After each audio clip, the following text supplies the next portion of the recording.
Hello, this is Pearl, and today I'm reading Chapter 12 of Hinds' Feet on High Places, In the Mist. At last the storm gradually died down.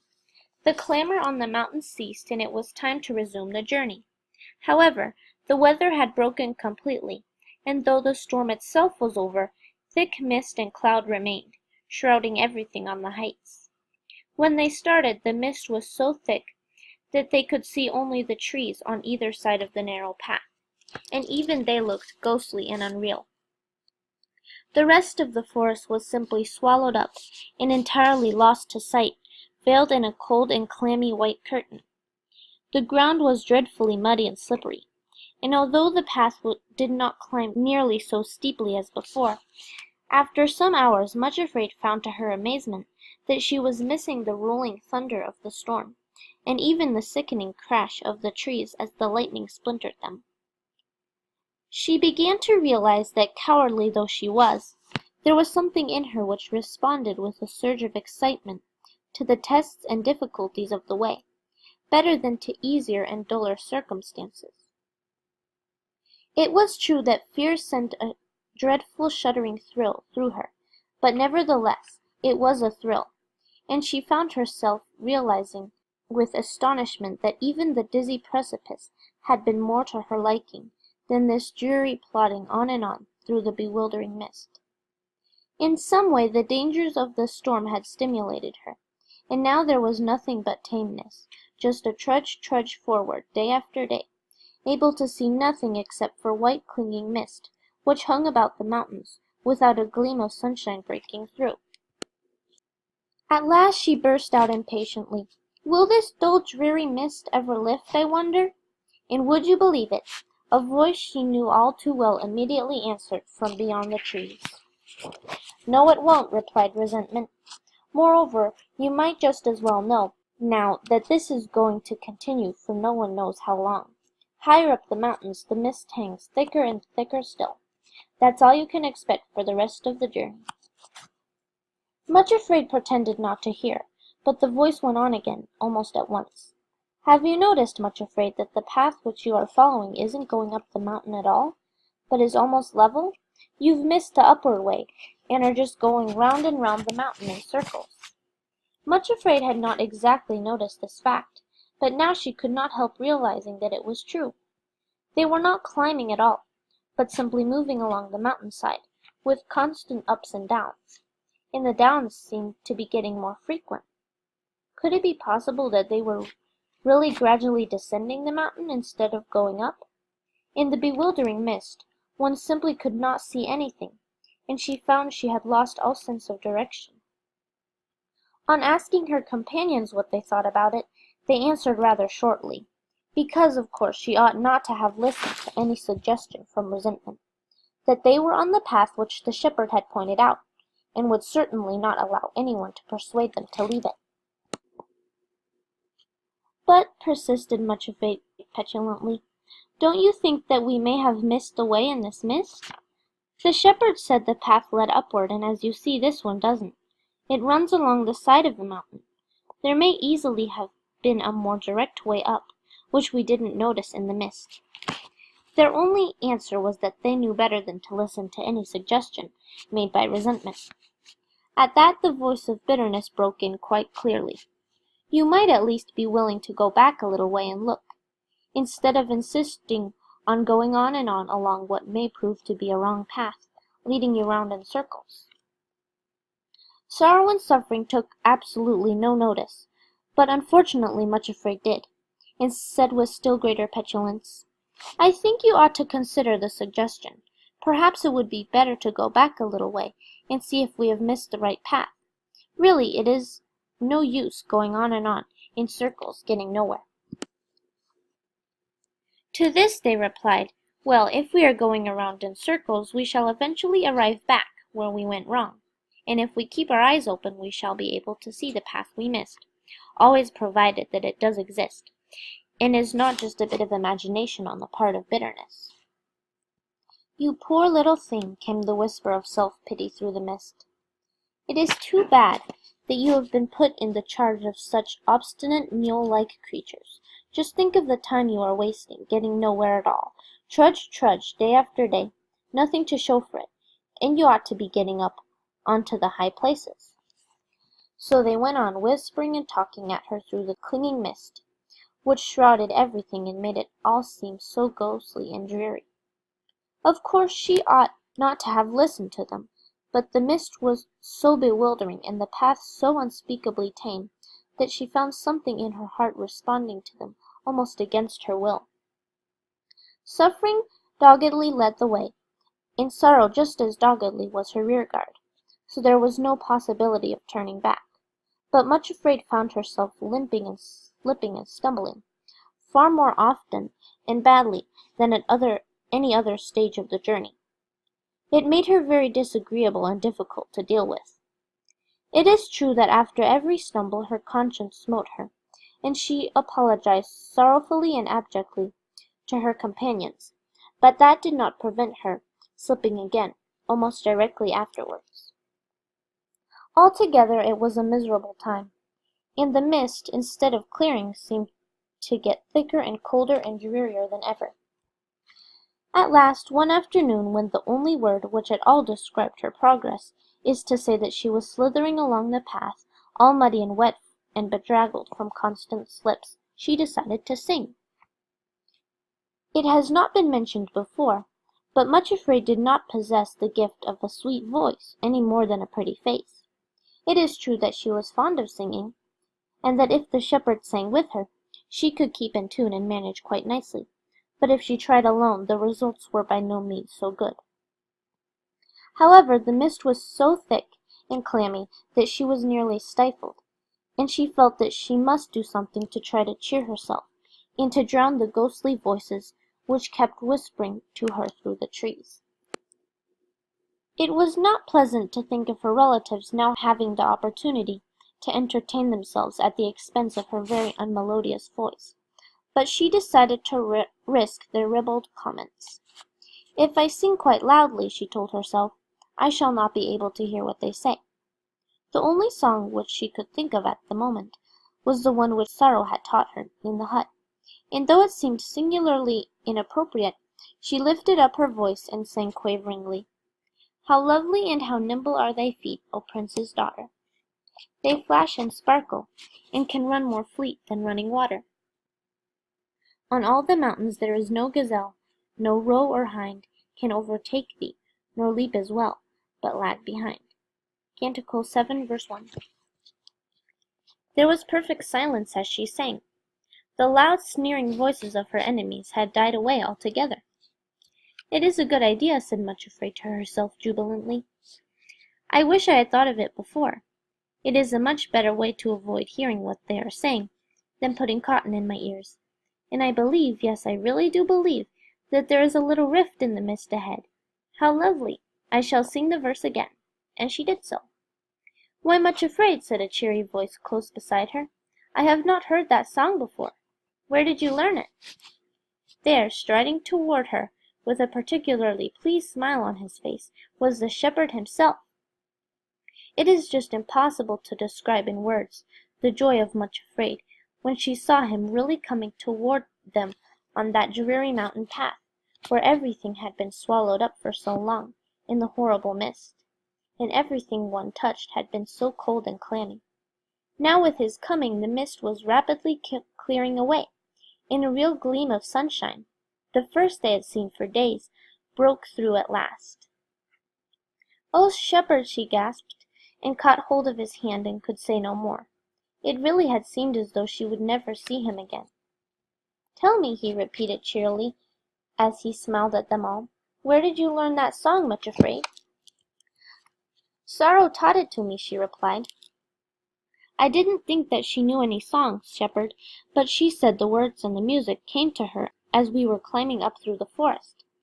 I asked her to teach it to me, because I know I am a goose, but it makes me think of the time when you will have made my feet like Hinds' feet, and I won't ever have to slither along again." And she looked shamefacedly at her bedraggled and muddy condition. "I am glad you sing it," said the shepherd more pleasantly than ever. "I think it is a particularly nice song. Indeed," he added, smiling, I think I will add another verse to it myself." And at once he began to sing these words to the same tune: "Thy joints and thighs are like a supple band, on which are met fair jewels, which a cunning master hand hath fitly set. In all the palace, search where'er you please, in every place, there is none that walks with such queenly ease, nor with such grace." Canticles 1:7. "O shepherd," exclaimed Much Afraid, "where did you find that verse to fit in so nicely to the tune which Sorrow taught me?" Again he smiled at her in the nicest possible way, and answered, "The words came to me just now as I followed you along the path." Poor Much Afraid, who knew that she had been slipping and stumbling in the most dreadful way, indeed worse than at any other time, flushed painfully all over her face. She said nothing, only looked at him almost reproachfully. "Much Afraid," he said very gently, in answer to that look, "don't you know by now that I never think of you as you are now, but as you will be when I have brought you to the kingdom of love, and washed you from all the stains and defilements of the journey? If I come along behind you and notice that you are finding the way especially difficult, and are suffering from slips and falls, it only makes me think of what you will be like when you are with me, leaping and skipping on the high places. Wouldn't you like to learn and sing my verse, just as much as the one Sorrow taught you?" "Yes," said Much Afraid thankfully, and taking his hand again. "Certainly I will learn it, and sing about the cunning master hand, which takes such pains with me." By this time the mist had actually melted right away, and the sun, shining brilliantly, was making the dripping trees and grass sparkle with joy and brightness. All three thankfully accepted the suggestion of the shepherd, that they should sit down for a short time and rest and rejoice in the sunshine. Sorrow and Suffering withdrew a little, as they always did when the shepherd was present, leaving him to talk with Much Afraid alone. She told him all the dismal tale of their long wanderings in the mist, the way resentment, bitterness, and self-pity had been bothering her, and her fear that perhaps, after all, they had wandered from the path and lost their way. "Did you really think that I would let you stray from the right path to the high places without doing anything to warn you, or to prevent it?" asked the shepherd quietly. She looked at him sorrowfully and said with a sigh, "When resentment and the others are shouting at me, I am almost ready to believe anything, no matter how preposterous." "Then you had better become a singer," said he, smiling. "Then you won't hear what they say to you. Ask Sorrow and Suffering if they have any more songs which they can teach you. Do you find them good guides, Much Afraid?" She looked at him earnestly and nodded her head. "Yes, very good. I never could have believed it possible, shepherd, but in a way I have come to love them. When I first saw them they looked so terrifyingly strong and stern, and I was sure they would be rough with me and just drag me along without caring how I felt. How I dreaded it! But they have dealt with me very, very kindly indeed. I think they must have learned to be so gentle and patient with me by seeing your gentleness. I never could have managed without them," she went on gratefully. "And the queer thing is I have a feeling that they really like helping an ugly little cripple like me in this way. They do truly want to get me up to the high places, not just because it is the commandment which you have given them, but also because they want a horrid coward like myself to get there, and be changed. You know, shepherd, it makes a great difference in my feelings toward them, not to look upon them any longer with dread, but as friends who want to help me. I know it seems ridiculous, but sometimes I get the feeling that they really love me and want to go with me of their own free will." As she finished speaking, she looked up in his face, and was surprised to see that he actually looked as though he were trying not to laugh. He said nothing for a moment or two, but turned slightly so that he could look round at the two guides. Much Afraid looked also. They were sitting apart in the background, and were unaware that they were being watched. They sat close to one another, and were looking away up to the mountains toward the high places. Their veils had been thrown back, although she still could not see their faces because their backs were toward the shepherd and herself. She was struck by the fact that they seemed even taller and stronger than when she had first seen them waiting for her at the foot of the mountains. There was something almost indescribably majestic about them at that moment, a sort of radiant eagerness expressed in their attitude. They were talking quickly to one another, but their voices were so low that she could not catch what they were saying. Was it possible? Yes, it was. They were actually laughing. That they were talking about something which thrilled them with eagerness and expectation, she felt quite sure. The shepherd watched them for a few moments without speaking. Then he turned back to Much Afraid. His eyes were laughing at her, but he said quite gravely, "Yes, I really believe you are right, Much Afraid. They do look to me as though they really enjoy their task, and perhaps even feel a little affection for the one they serve." Then he really did laugh out loud. Sorrow and Suffering dropped the veils back over their faces and looked round to see what was happening. But the shepherd had something more to say before he sped them farther on the journey. The laughter died out on his face, and very seriously he asked, "Do you love me enough to be able to trust me completely, Much Afraid?" She looked at him in the usual startled fashion, so natural to her whenever she sensed that he was preparing her for a new test, then faltered, "You know that I do love you, shepherd, as much as my cold little heart is capable. You know that I love you, and that I long to trust you as much as I love you, that I long both to love and trust you still more. Would you be willing to trust me?" he asked, "even if everything in the wide world seemed to say that I was deceiving you, indeed that I had deceived you all along?" She looked at him in perplexed amazement. "Why, yes," she said, "I am sure I would, because one thing I know to be true. It is impossible that you should tell a lie. It is impossible that you should deceive me. I know that I am often very frightened at the things which you ask me to do," she added shamefacedly and apologetically, "but I could never doubt you in that way. It's myself I am afraid of, never of you. And though everyone in the world should tell me that you had deceived me, I should know it was impossible." "Oh, shepherd," she implored, "don't tell me that you think I really doubt you, even when I am most afraid and cowardly and despicably weak. You know I trust you. In the end I know I shall be able to say thy gentleness hath made me great." He said nothing for a little, only looked down very tenderly, almost pitifully, at the figure now crouching at his feet. Then after a time he said very quietly, "Much Afraid, supposing I really did deceive you, what then?" It was then her turn to be quite silent, trying to grasp this impossible thing he was suggesting, and to think what her answer would be. What then? Would it be that she could never trust, never love him again? Would she have to be alive in the world where there was no shepherd, only a mirage and a broken lovely dream? To know that she had been deceived by one she was certain could not deceive? To lose him? Suddenly she burst into a passion of weeping, then after a little while looked straight up into his face and said, "My lord, if you can deceive me you may. It can make no difference. I must love you as long as I continue to exist.